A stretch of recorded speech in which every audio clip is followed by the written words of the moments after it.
সড়কে মৃত্যুর মিছিল দীর্ঘ থেকে দীর্ঘতর হচ্ছে। এ মিছিল যেন অপ্রতিরোধ্য।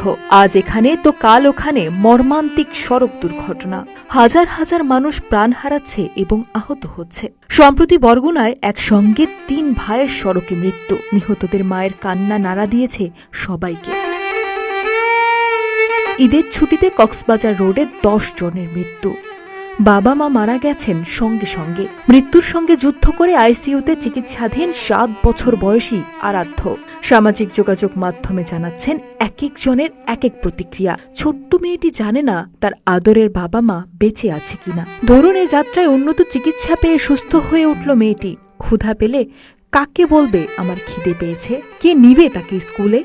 বিকেলে অন্য ছেলে মেয়ে তাদের বাবা মায়ের হাত ধরে যখন ঘুরতে যাবে, আরাধ্য তখন কার হাত ধরে ঘুরতে যাবে? একবার আরাধ্যকে নিজের সন্তানের স্থানে রাখুন তো, কেমন অনুভূতি হবে আপনার?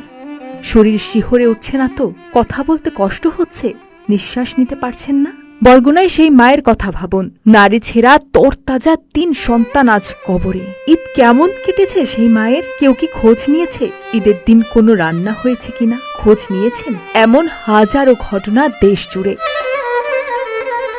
একটি মাত্র কারণ সড়ক দুর্ঘটনা। এই ২ ঘটনার পর প্রশাসন কোনো কার্যকর ব্যবস্থা নিয়েছে? আমরা কি সচেতন হয়েছি? উত্তর আসবে না। বাংলাদেশে সড়ক দুর্ঘটনার মূল কারণ হল ফিটনেসবিহীন গাড়ি, লাইসেন্সবিহীন চালক, অবৈধ যান ও ক্লান্তি নিয়ে চালকদের গাড়ি চালানো। অপ্রাপ্ত বাক্যের মতো সবাই সেটা আওড়ালেও না সরকারি কর্তৃপক্ষ, না পুলিশ, না মালিক পক্ষ সেটা মানে। ফলে নৈরাজ্য আর বিশৃঙ্খলার দুষ্টচক্র থেকে সড়ক বেরিয়ে আসতে পারছে না।